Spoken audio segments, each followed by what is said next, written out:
Assalamualaikum warahmatullahi wabarakatuh. Selamat pagi semua. Hari ini kita masuk ke pertemuan kuliah minggu ke-13. Untuk materi yang akan dibahas yaitu mengenai digital twin. Oke, aku izin share screen.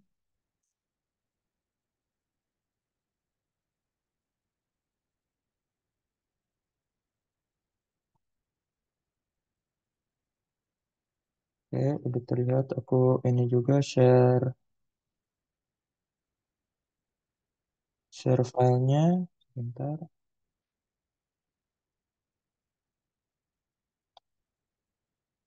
Materinya.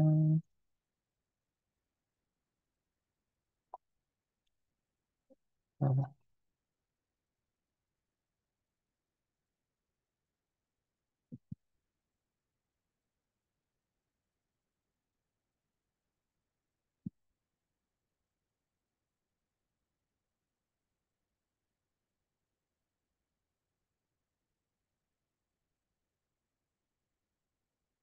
Materi juga bisa diakses di Google Drive, Telkom Robot Autonomy. Ini linknya. Oke, baik, kita masuk ke materi.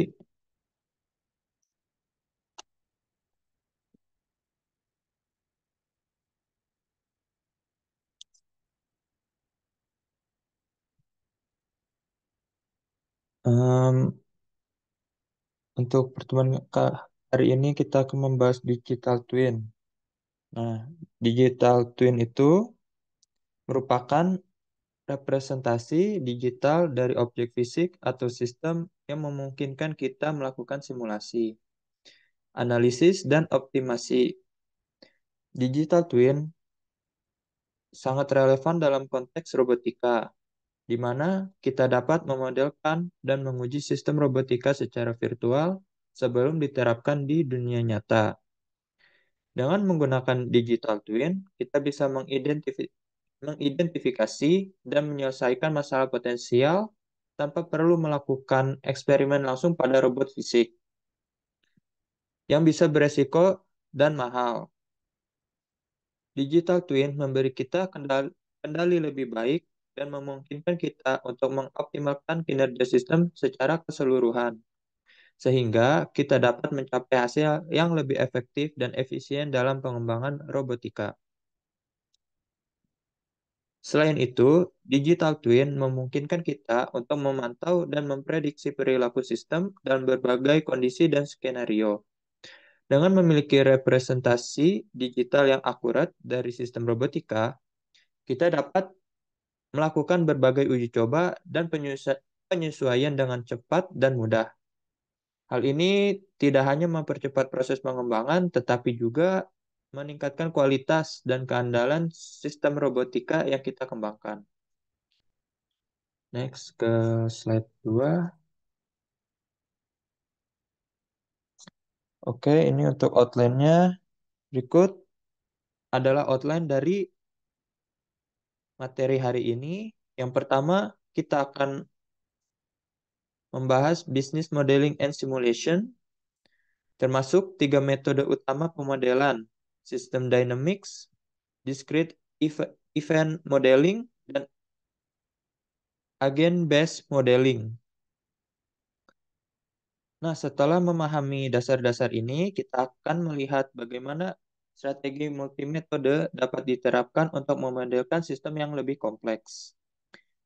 Nah, selain itu, dalam setiap bagian dari outline ini, kita akan mengeksplorasi contoh-contoh praktis dan studi kasus yang relevan untuk membantu kita memahami aplikasi nyata dari konsep-konsep tersebut.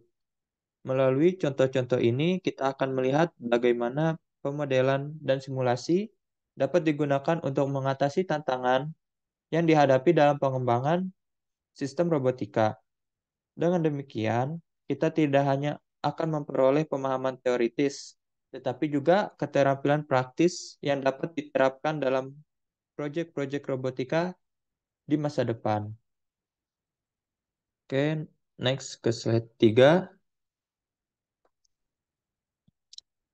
Why modeling and simulation? Nah, mengapa kita perlu modeling dan simulasi? Modeling adalah salah satu cara untuk memecahkan masalah di dunia nyata. Dengan memetakan dunia nyata ke dalam model, kita bisa memilih tingkat abstraksi yang tepat dan menggunakan bahasa pemodelan yang sesuai. Proses ini tidak hanya memberikan solusi berbiaya rendah, tetapi juga bebas risiko. Karena kita dapat menguji berbagai skenario tanpa dampak langsung pada sistem fisik. Selain itu, model yang kita buat biasanya lebih sederhana dibandingkan dengan dunia nyata. Membuatnya lebih mudah dipahami dan dianalisis.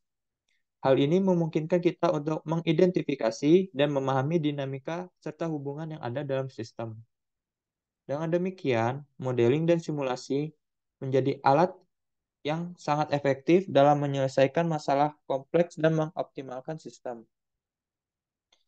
Modeling dan simulasi juga memungkinkan kita untuk mengeksplorasi berbagai solusi dan mengukur dampak dari setiap perubahan yang diusulkan sebelum diterapkan.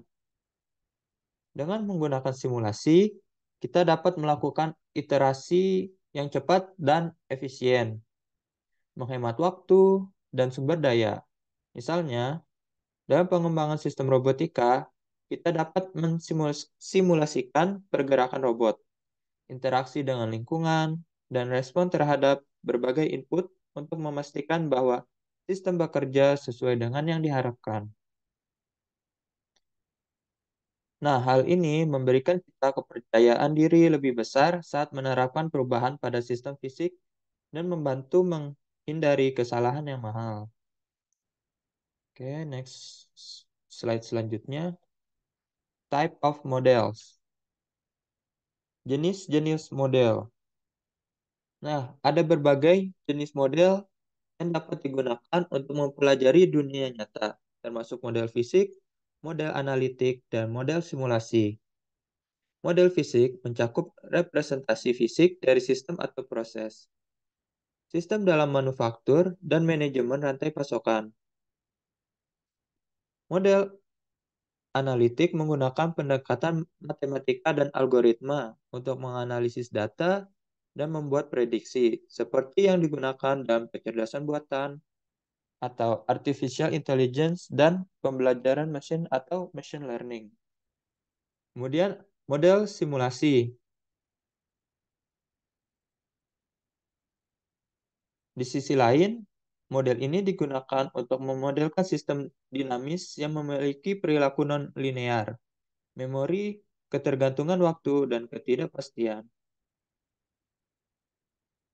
Model ini memungkinkan analisis lebih mendalam terhadap dinamika sistem yang kompleks dan sering digunakan untuk menguji berbagai skenario yang mungkin terjadi dalam sistem yang nyata.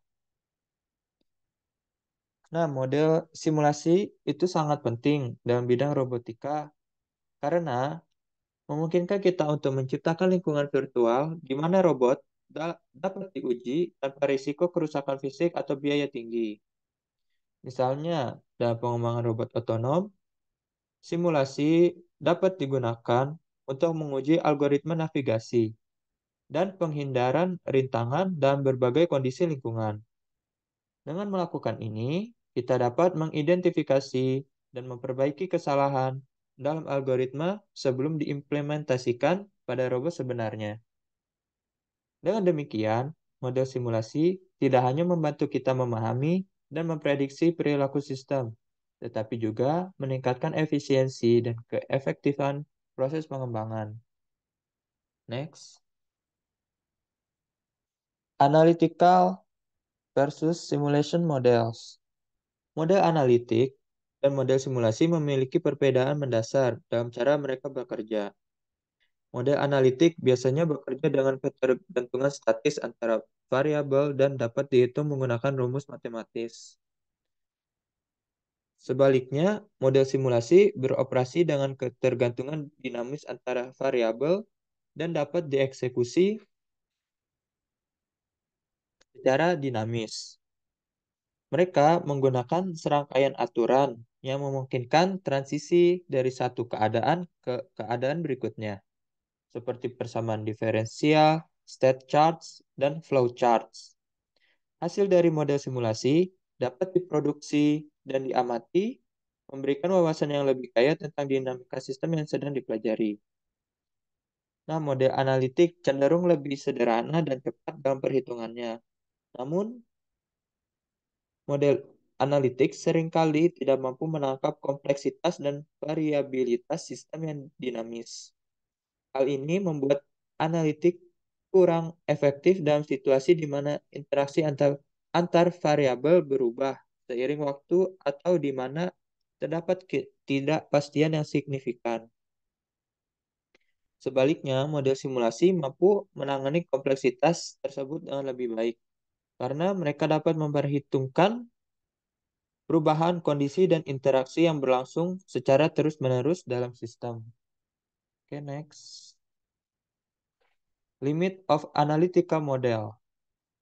Model analitik memiliki batasan dalam kemampuannya untuk menangani sistem dinamis yang kompleks. Misalnya, teori antrian dalam matematika mencoba untuk menganalisis sistem dinamis dengan pertanyaan-pertanyaan seperti berapa rata-rata jumlah pelanggan dalam antrian, apa distribusi waktu tunggu, dan bagaimana pemakaian server. Meskipun berguna, pendekatan ini seringkali tidak dapat menangkap dinamika penuh dari sistem nyata. Dalam layanan pelanggan, model analitik mungkin tidak dapat menangkap variasi dalam perilaku pelanggan dan interaksi yang terjadi dalam sistem. Oleh karena itu, seringkali diperlukan pendekatan yang lebih fleksibel dan dinamis, seperti model simulasi untuk memberikan gambaran yang lebih akurat dan komprehensif tentang sistem yang sedang dipelajari. Selain itu, model analitik biasanya mengasumsikan kondisi tetap dan linearitas dalam hubungan antar variabel, yang jarang terjadi dalam sistem nyata yang kompleks dan dinamis. Misalnya, dalam sistem produksi, perubahan kecil dalam permintaan pelanggan atau gangguan pada rantai pasokan dapat menyebabkan efek berantai yang signifikan, yang sulit diprediksi dengan model analitik sederhana. Oleh karena itu, untuk memahami dan mengelola sistem semacam ini dengan lebih baik, kita memerlukan model simulasi yang dapat mencerminkan interaksi dinamis dan non-linear antar komponen sistem, serta mampu memperhitungkan ketidakpastian dan variabilitas yang ada. Next, advantage of simulation modeling. Pemodelan simulasi menawarkan berbagai keuntungan dibandingkan dengan pendekatan pemodelan lainnya. Salah satu keuntungan utamanya adalah kemampuan untuk menganalisis sistem dan menemukan solusi yang diaproksimasi dengan lebih sedikit upaya intelektual. Pendekatan ini juga lebih scalable, bertahap, dan modular, memungkinkan penambahan detail sesuai kebutuhan tanpa harus mendesain ulang model dari awal. Selain itu, model simulasi secara alami mencerminkan sistem fisik dunia nyata,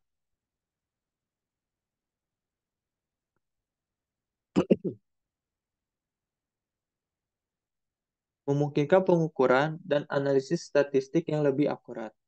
Model ini juga memungkinkan visualisasi animasi, debugging, dan verifikasi, membuatnya lebih meyakinkan daripada alat lain seperti Excel atau PowerPoint. Oke, next. Slide selanjutnya. Methods in simulation modeling. Nah, memilih tingkat abstraksi yang tepat sangat penting untuk kesuksesan dalam pemodelan simulasi. Tingkat abstraksi menentukan seberapa detail model yang dibuat dan aspek-aspek mana dari sistem yang akan dimodelkan. Setelah tingkat abstraksi dipilih, proses pemodelan dan pengkodean model menjadi lebih mudah dan terarah. Biasanya, pemodelan dimulai dengan tingkat abstraksi yang tinggi, di mana hanya aspek-aspek utama dari sistem yang dimodelkan. Seiring berjalannya waktu, detail tambahan dapat ditambahkan ke dalam model untuk meningkatkan akurasinya dan mencerminkan dinamika sistem yang lebih kompleks.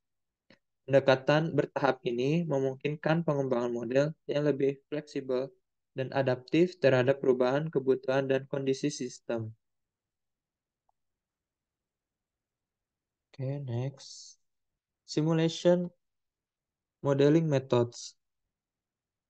Ada beberapa metode umum yang digunakan dalam pemodelan simulasi, yaitu System Dynamics, Discrete Event Modeling, dan Agent-Based Modeling. Sistem Dynamics digunakan untuk mempelajari sistem dinamis yang memiliki interaksi dan feedback loops kompleks. Discrete Event Modeling lebih berfokus pada alur proses antara entitas dan agen dengan waktu diskret. Sering digunakan untuk analisis sistem antrian dan manufaktur. Kemudian ada Agent-Based Modeling, merupakan metode terbaru yang memodelkan sistem dari bawah ke atas dengan mengidentifikasi agen individu dan mendefinisikan perilaku mereka. Metode ini memungkinkan pengamatan perilaku global sistem yang muncul dari interaksi individu agen. Contoh metafora yang sering digunakan adalah supermarket, di mana alur proses dan interaksi agen dapat dimodelkan untuk mengamati struktur umpan balik dan perilaku sistem. Next, SDM, System Dynamic Modeling.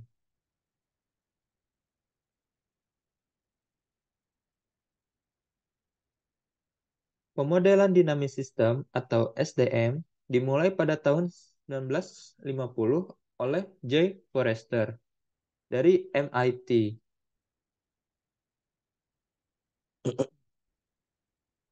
Metode ini digunakan untuk mempelajari sistem dinamis yang memiliki interaksi kompleks antara berbagai komponen. SDM mengadopsi sudut pandang androgen, yaitu di mana sistem dipandang sebagai entitas tertutup dengan umpan balik yang mempengaruhi perilakunya. Salah satu komponen utama dalam SDM adalah stok dan aliran, di mana stok merupakan akumulasi yang menyimpan memori sistem dan sumber ketidakseimbangan. Selain itu, SDM melihat fenomena permukaan sebagai hasil dari struktur dan perilaku sistem yang mendasarinya. Pendekatan ini memungkinkan identifikasi loop umpan balik yang menciptakan kausalitas sirkular dalam sistem. Dengan memahami dinamika stok dan aliran, serta loop umpan balik, kita dapat mengidentifikasi sumber masalah dalam sistem dan mengembangkan solusi yang lebih efektif untuk mengelola dan mengendalikan sistem dinamis tersebut.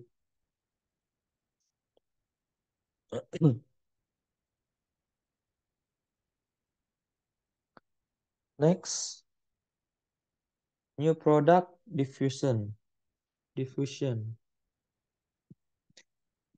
Nah, ini kita skip.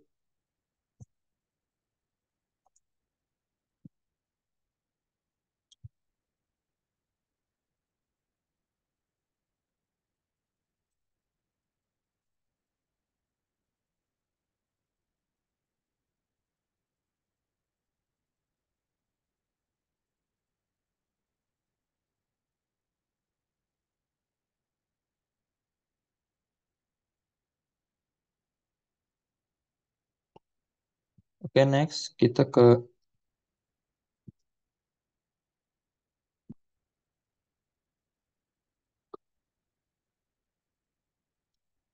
bagian DEM, Discrete Event Modeling. Nah, pemodelan acara diskret atau DEM dimulai pada tahun 1961 di IBM oleh Geoffrey Gordon. DEM fokus pada pemodelan aliran proses antara entitas agen, dan proses dengan menggunakan model matematika waktu diskret. Metode ini sering digunakan dalam analisis sistem antrian, manufaktur, dan logistik untuk mengukur kinerja sistem dan mengidentifikasi bottleneck. Abstraksi utama dalam DEM adalah alur proses, di mana entitas bergerak melalui berbagai tahap dengan waktu dan aturan yang diskret. Output yang diharapkan dari DEM termasuk pemakaian sumber daya, waktu yang dihabiskan oleh agen dalam sistem, waktu tunggu, panjang antrian, throughput sistem, dan biaya pemrosesan agen.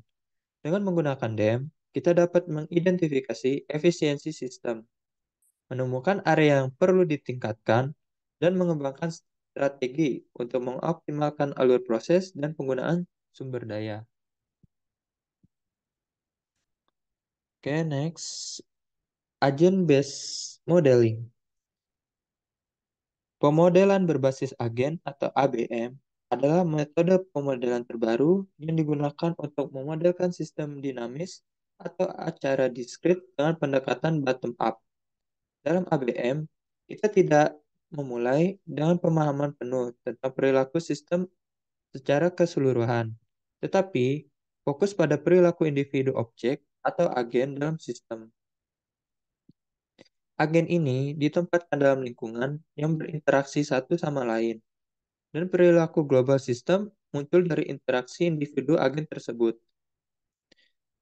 ABM tidak memiliki bahasa standar, tetapi alat seperti AnyLogic dapat digunakan untuk mengembangkan model.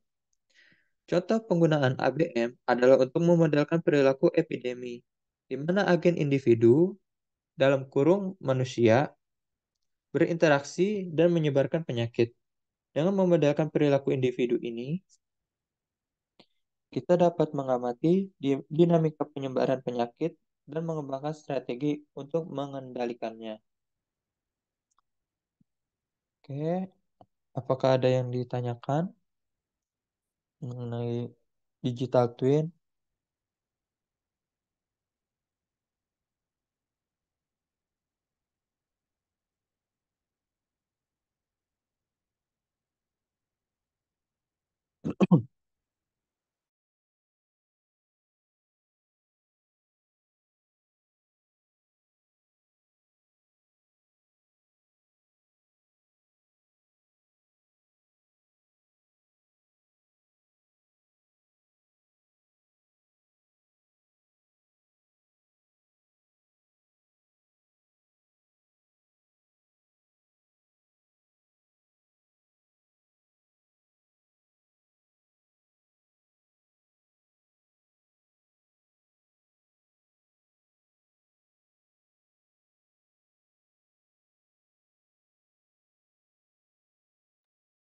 Baik, kalau tidak ada, kita lanjut ke sesi simulasinya. Untuk sesi simulasi, kita akan mensimulasikan AnyLogic. Oke, sebentar aku ganti share screen-nya dulu.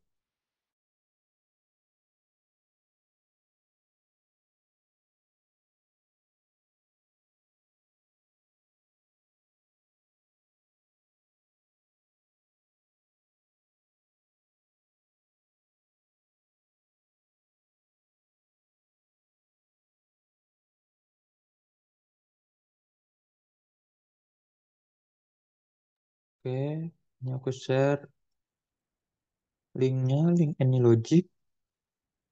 Oke, jadi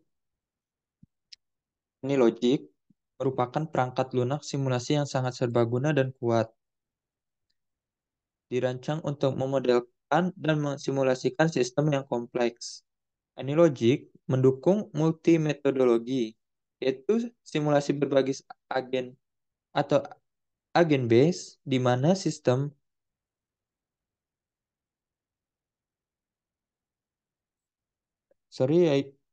agen base dan dinamika sistem dan peristiwa diskrit yang tadi sudah disebutkan di PPT tadi, yang memungkinkan pengguna untuk menggabungkan berbagai pendekatan dalam satu model.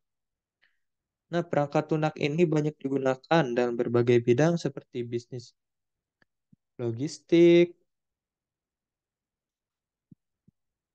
kemudian transportasi,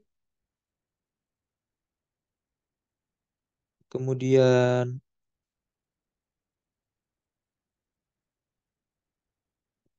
kesehatan, dan manufaktur untuk memvisualisasikan dan menganalisis berbagai skenario dan proses. Oke, kalian bisa buka ininya, ini logiknya, webnya. Oke, ini ada banyak ya industrinya, kemudian produk, resource, company. Nah, AnyLogic memiliki antarmuka visual yang ramah pengguna, memungkinkan pembuatan model tanpa perlu banyak menuliskan kode.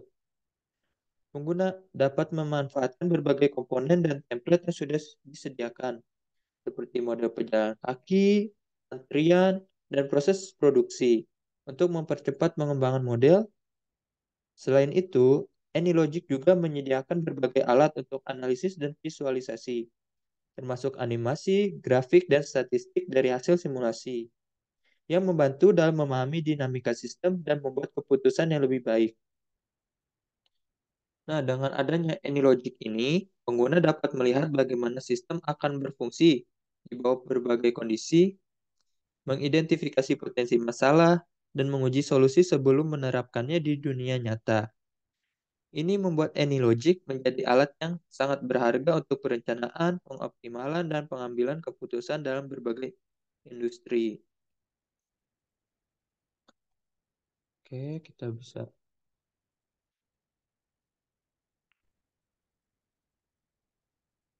kita akses.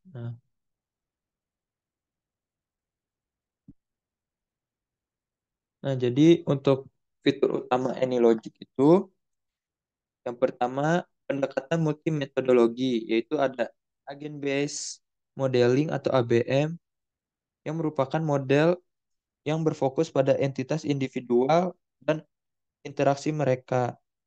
Kemudian sistem Dynamics. Model ini digunakan untuk mempelajari dan mengelola sistem kompleks dengan melihat aliran dan stok sumber daya. Ketiga, ada Discrete Event.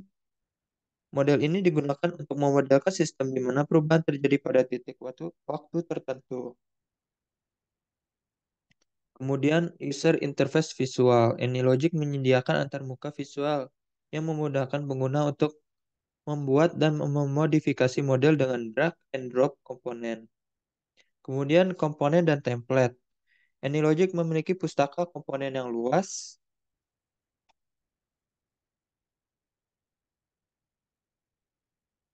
Ini library seperti antrian, pabrik transportasi, dan model pejalan kaki.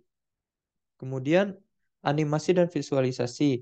Animasi real time dari model membantu pengguna melihat bagaimana sistem bekerja.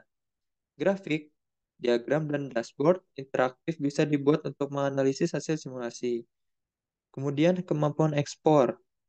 Model bisa diekspor ke berbagai format, termasuk standalone application dan integrasi dengan sistem lain.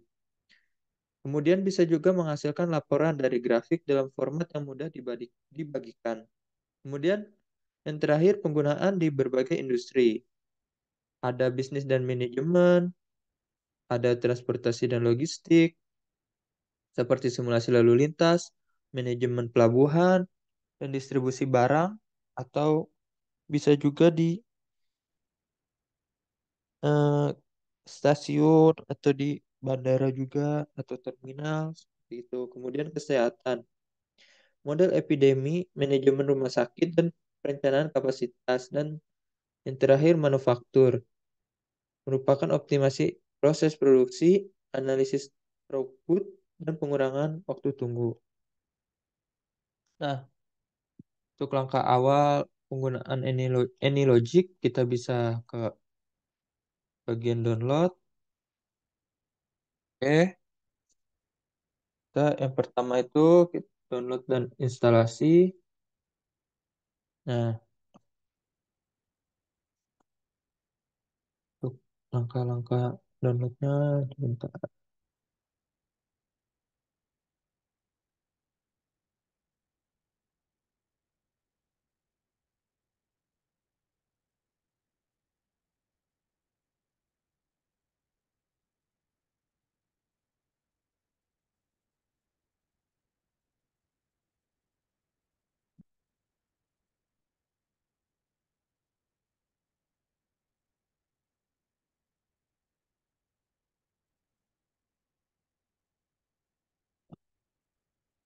Oke, pertama-tama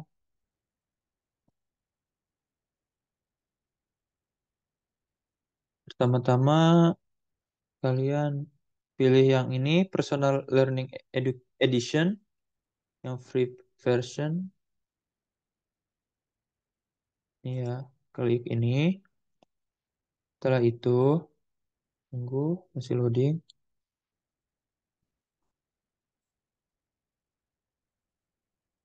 Nah, kalian isi form di bawah ini dari nama, nama awal, nama akhir, organisasi, tulis saja Telkom University, ininya student, apa, kan, community, student, ini bisa dilewatin aja, kemudian ini pilih negara Indonesia,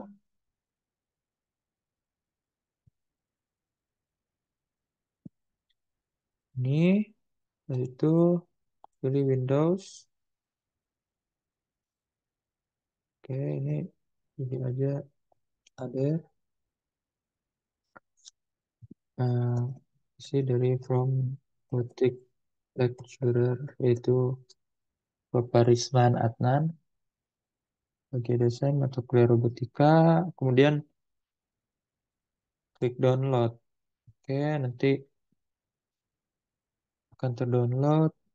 Ini filenya sebesar 1,1 giga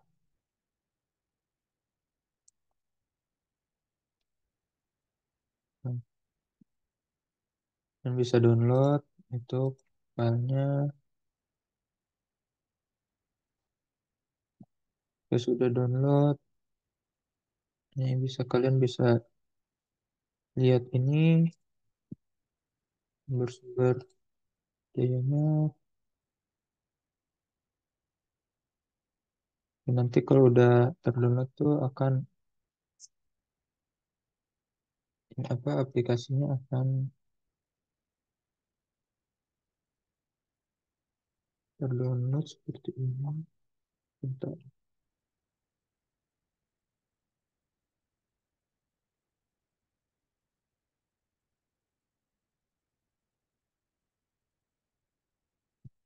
Ini nanti kalian install, tinggal apa ikuti instruksinya, install aplikasinya.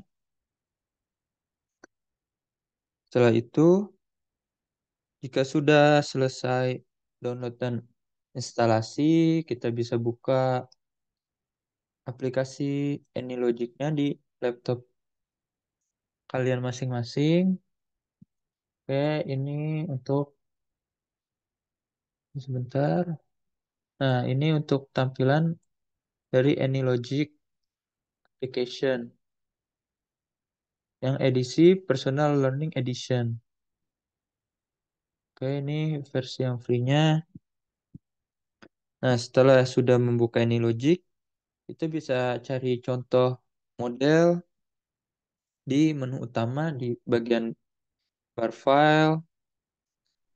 Kalian bisa kita bisa milih berbagai macam contoh model di sini. Ini ada banyak, ada berbagai macam. Oke, ada terminal, ada hospital, ada ini banyak pokoknya. Ada kereta, stasiun kereta.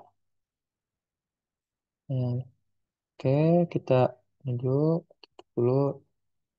Kita bisa pilih yang ini. Pertama yang classification. Nah, kita buka seperti ini.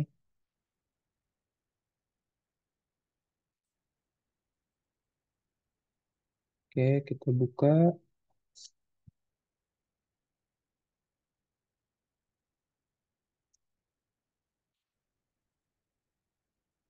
Ini jadi simulasinya.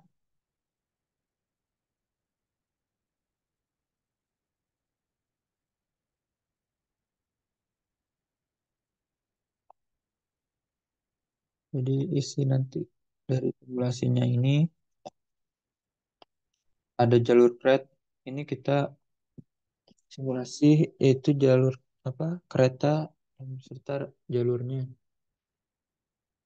Ini ada klasifikasi yard 0, 1, 2, 3, 4, dan 5. Oke, setelah udah buka filenya, open, kita kemudian bisa klik ini. Kita ini kita klik running, run classification yard. Oke, kita tunggu. Nah, ini aplikasi AnyLogic tidak berat ya seperti Bots, di aman.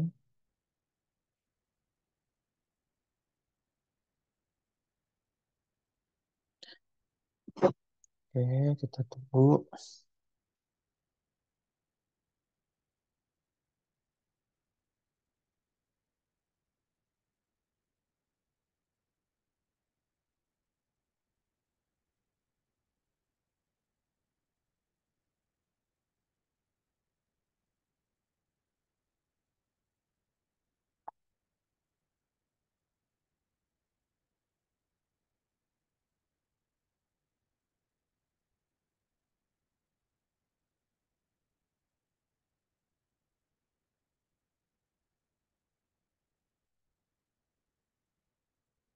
Ya,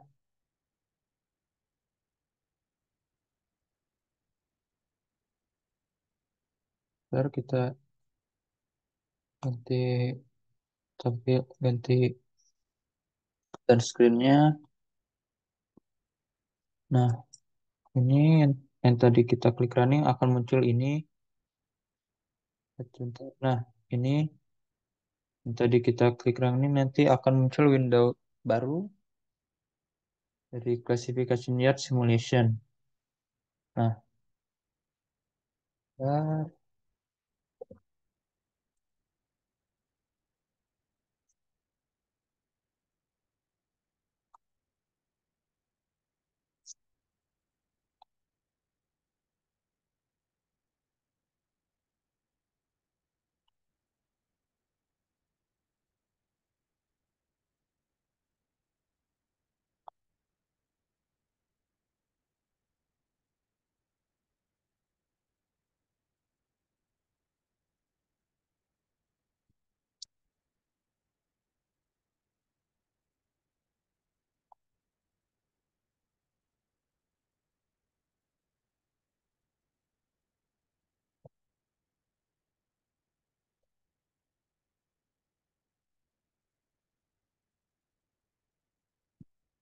tunggu sebentar.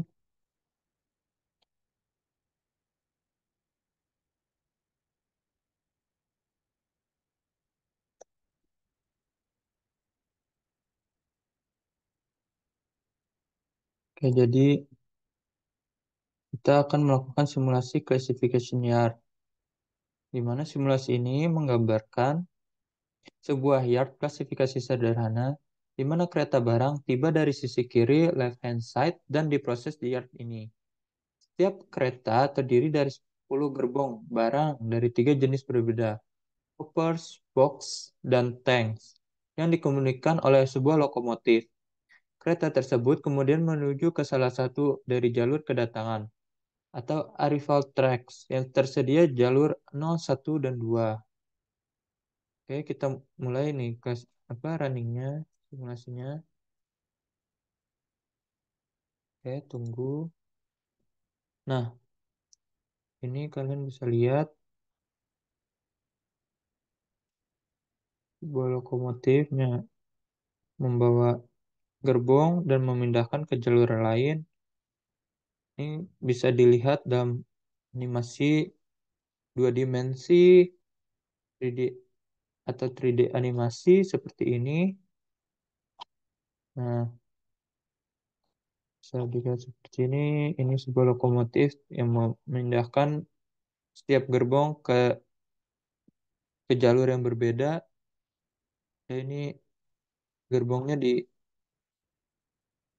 gerbong yang sama akan ditaruh di tempat yang sama. Nah, ini, nah datang lagi kereta lain. Oke. Nah, yang hijau akan ditaruh ke yang hijau. Klasifikasinya untuk gerbong yang merah akan ditaruh gerbong yang merah di jalur 5. Dan kemudian gerbong hijau akan ditaruh di jalur 3. Dan kemudian gerbong yang ini, putih hijau ini, akan ditaruh di jalur 4. Jadi proses klasifikasinya yaitu yang pertama pengelompokan gerbong. Jadi ada berbagai jenis yang dipisahkan dan diarahkan ke salah satu dari 3 jalur keberangkatan atau departure tracks. Yang tersedia jalur 3, 4, atau 5. Setiap jalur keberangkatan khusus untuk satu jenis gerbong tertentu. Misalnya Misalnya semua gerbong hopper dikumpulkan di satu jalur. Semua gerbong box di jalur lain dan semua gerbong tank di jalur yang berbeda lagi. Yang kedua, proses pengelompokan. Ketika 10 atau lebih gerbong dari jenis yang sama telah terkumpul di jalur keberangkatan, gerbong-gerbong tersebut akan digerakkan keluar menuju sisi kanan right hand side dari yard. Oke. Ups. Nah, ini apakah udah ada 10? Ini 2, 3. Nah, ketika sudah 10, kereta akan berangkat membawa gerbongnya. Jika belum, akan dikelompokkan lagi ini sampai total 10, 3, 4, 5, 6, 7, 8, 9. Nah, yang hijau sudah, tinggal yang merah. Satu lagi. Nah, oke, seperti itu. Jadi, kemudian elemen visualisasi yaitu gerbong kereta. Gerbong kereta divisualisasikan dalam 3 warna berbeda yang memiliki jenis yang berbeda. Upper box dan tank. Kemudian jalur kereta terdapat beberapa jalur yang digunakan untuk kedatangan dan keberangkatan gerbong. Jalur-jalur ini digunakan untuk menampung dan memisahkan gerbong-gerbong berdasarkan jenisnya. Kemudian lokomotif. Lokomotif ditampilkan menggerakkan gerbong-gerbong ke jalur yang sesuai dan keluar dari yard setelah proses klasifikasi selesai. Nah, aku bisa share ininya, penjelasannya.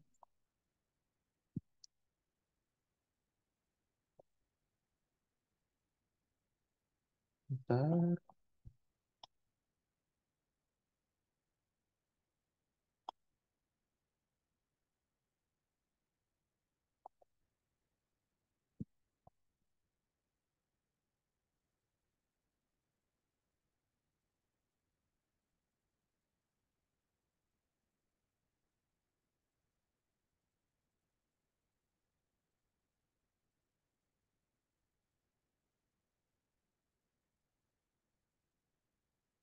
Oke, kemudian kita bisa lihat logiknya.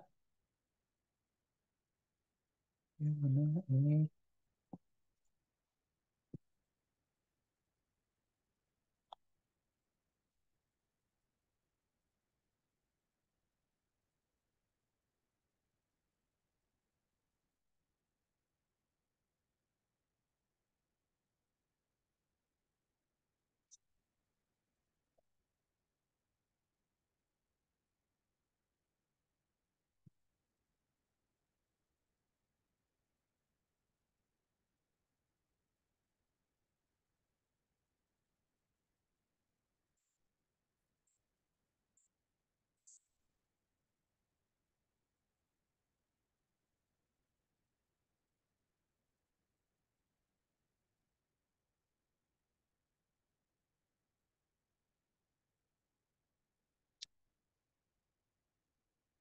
Oke, jadi untuk logik ini, yang pertama ada rel settings.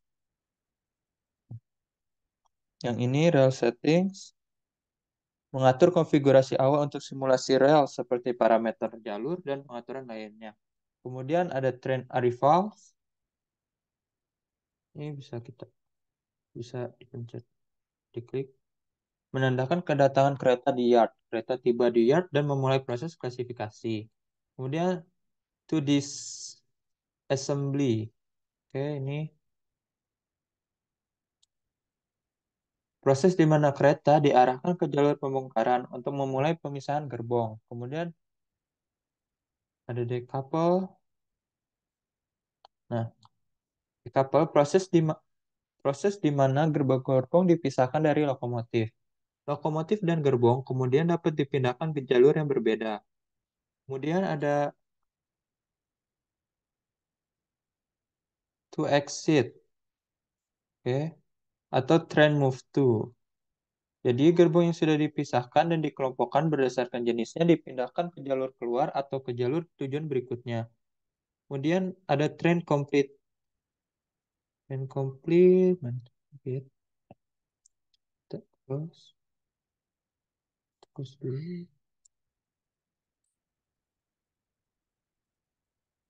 Nah, ini dia. Train complete, yaitu menandakan bahwa proses klasifikasi untuk kereta tersebut telah selesai dan siap untuk langkah berikutnya. Oh, ini ini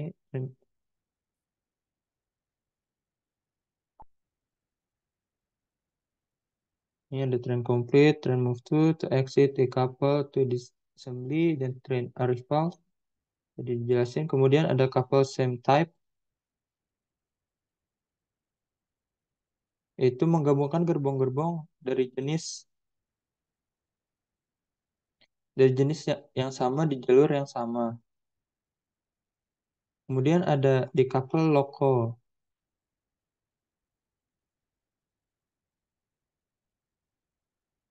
Ini, nah, memisahkan lokomotif dari gerbong setelah mencapai jalur tertentu.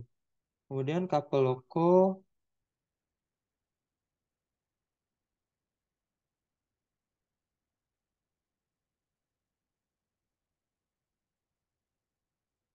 yaitu menggabungkan lokomotif dengan gerbong yang telah dikelompokkan untuk dikirim ke tujuan akhir.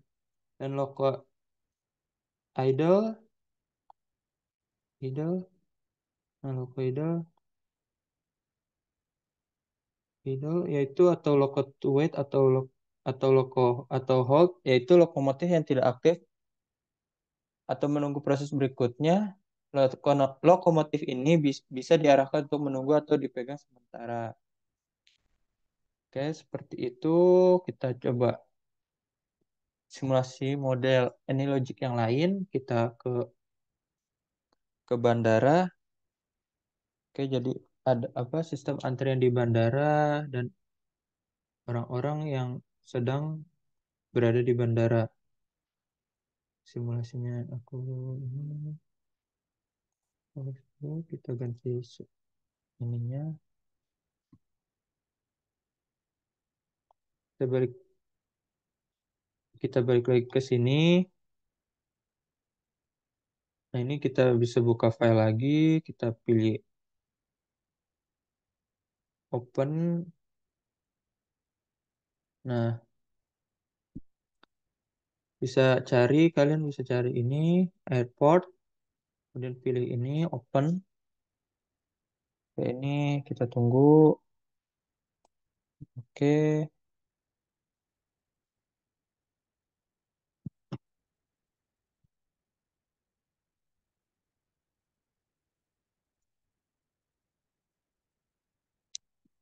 ini udah terbuka ya.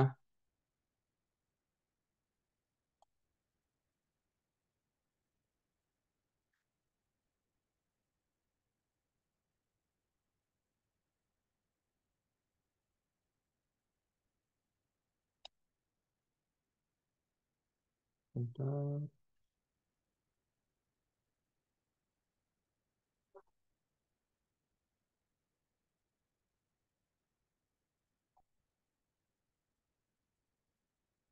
Oke, ini masih loading. Oh, udah. Nah, ini kita simulasi airport. Caranya sama seperti tadi, kita klik ini yang hijau, tombol run yang hijau. Ya, bentar. Nah, kita tunggu dulu. Oke, ini sedang memulai proses simulasinya.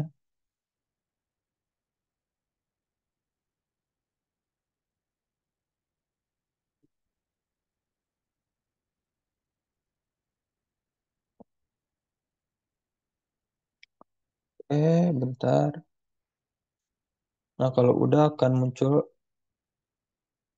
tampilan seperti ini, Windows baru dari AnyLogicnya, nah, and Airport Simulation di AnyLogic. Jadi,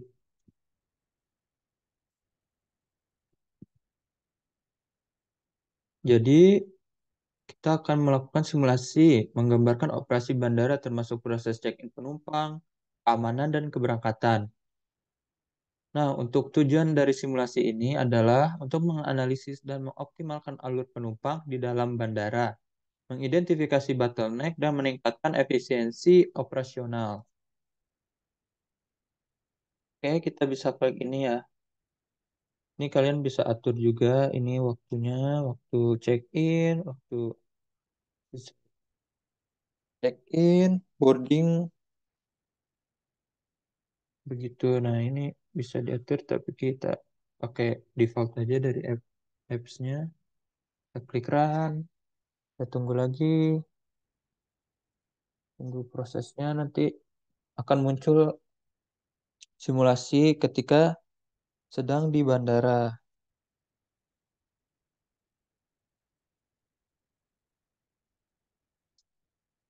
Nah, oke, ini sudah tampil ya sebuah bandaranya seperti ini. Oke, ini kita kita tunggu ini proses ininya. Nah, ini bisa dilihat orang-orang berdatangan ke bandara ini ya. Ini ada. Jadi di simulasi itu ada komponen utama yaitu check-in counters, yaitu penumpang tiba di counter check-in untuk mendapatkan boarding pass dan menyerahkan bagasi. Counter ini berada di area depan bandara dan dilayani oleh petugas check-in. Kemudian security check atau pemeriksaan keamanan. Setelah check-in, penumpang menuju pemeriksaan keamanan di mana mereka melewati pemeriksaan barang dan body scan. Oke, yang ini ya. Body scan yang ini. Ups.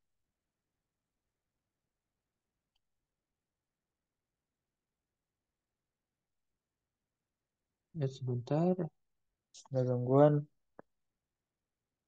Nah, ini dia. Ini security check. Kemudian departure gates atau pintu keberangkatan. Nah, ini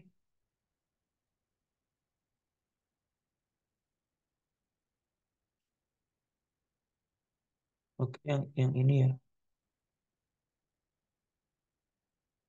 Ini penumpang taruh barang-barangnya di sini.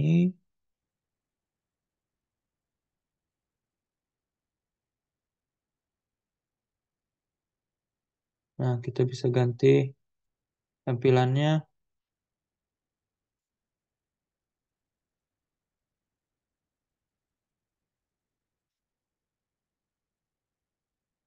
Ini tampilan lantai utama. Ini yang ground floor.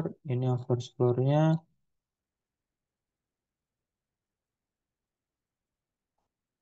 Nah, itu ada pintu keberangkatan penumpang yang sudah melewati pemeriksaan keamanan menuju ke pintu keberangkatan untuk menunggu boarding.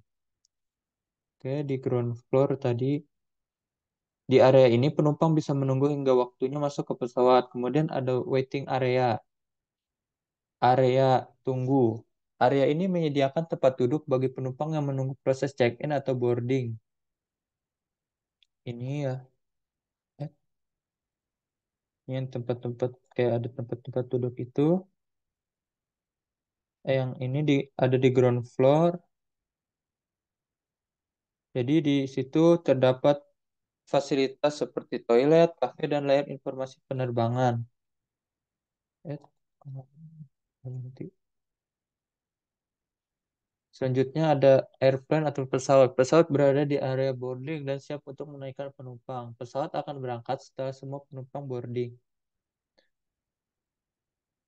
Oke, jadi untuk visualisasinya ada animasi 3D di mana animasinya itu menunjukkan animasi visual 3D dari suatu bandara, memberikan gambaran visual yang jelas tentang bagaimana penumpang bergerak di dalam bandara. Kemudian penumpang digambarkan sebagai figur kecil yang bergerak dari satu area ke area lain sesuai dengan proses bandara.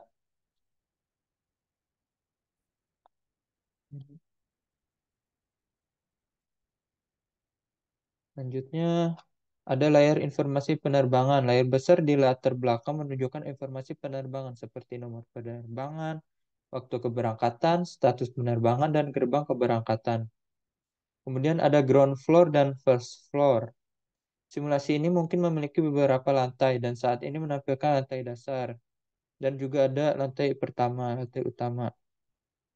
Pengguna bisa beralih antara lantai untuk melihat berbagai area bandara. Nah, kemudian fungsi simulasinya itu ada alur penumpang, di mana simulasi ini memodelkan alur penumpang dari saat mereka tiba di bandara hingga mereka naik ke pesawat.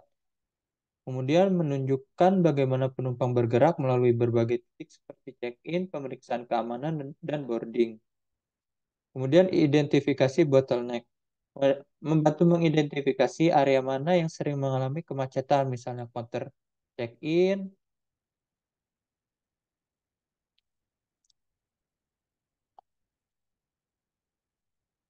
Kita bisa geser aja. Baik, ground floor.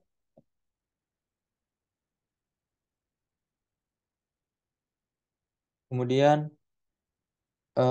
optimasi operasional dengan menganalisis hasil simulasi. Manajemen bandara bisa membuat keputusan untuk mengoptimalkan operasi seperti menambah counter check-in pada jam sibuk atau meningkatkan jumlah petugas keamanan. Simulasi ini juga bisa digunakan untuk merencanakan kapasitas dan tata letak bandara yang lebih baik. Oke,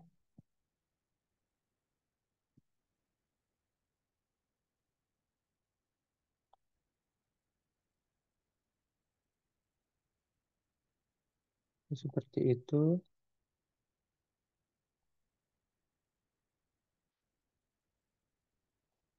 Oke, masih banyak lagi. Em,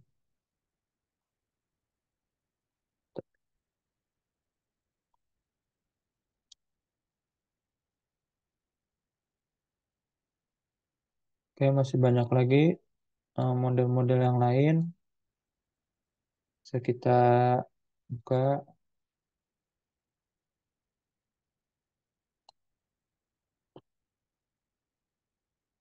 model-model yang lain. Kalian bisa apa? Explore di laptop kalian masing-masing mengenai aplikasi AnyLogic ini. Selain lihat virtual, kita juga bisa buat modelnya sendiri di sini.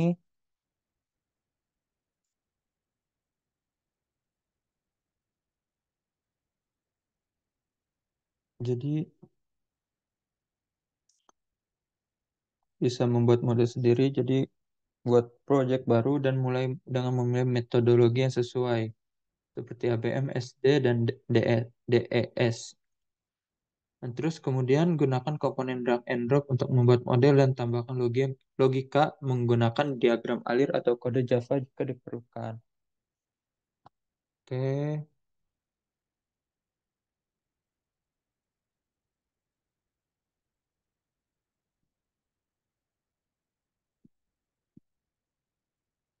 running ulang lagi.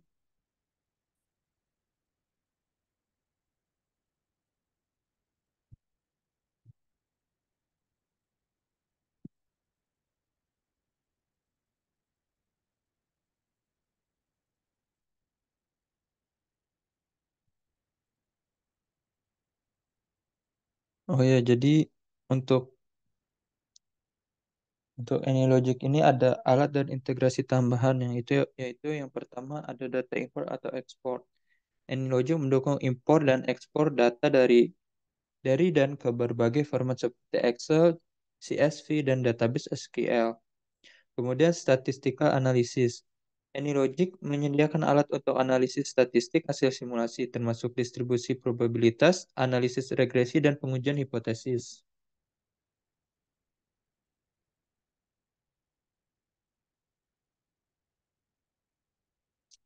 Kemudian, reporting tools. AnyLogic memungkinkan pembuatan laporan otomatis dari hasil simulasi, termasuk grafik, tabel, dan visualisasi interaktif. Kemudian yang terakhir, skenario manajemen. Pengguna dapat membuat, menyimpan, dan mengelola berbagai skenario simulasi untuk analisis what if dan pengambilan keputusan. Oke,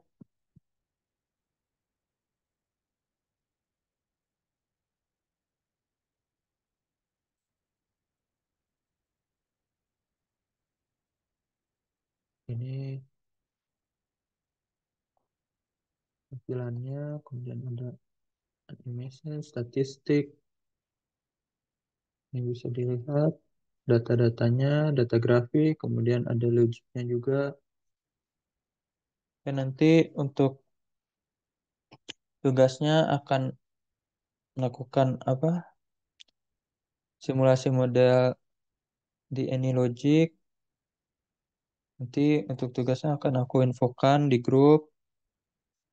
Oke, setelah kelas selesai dan record kelas akan dibagikan ke grup juga. Nanti link YouTube-nya akan di-share. Oke, video recordnya sudah diupload ke YouTube. Oke, apakah ada yang ditanyakan sebelum kelas ditutup? Aman, Kak. Oke, mungkin kalau nggak ada, aku akhiri kelas hari ini. Terima kasih yang sudah hadir. Assalamualaikum warahmatullahi wabarakatuh. Boleh live ya. Oke, Kak. Terima kasih, Kak. Waalaikumsalam. Terima kasih, Kak. Makasih, Kak. Sama.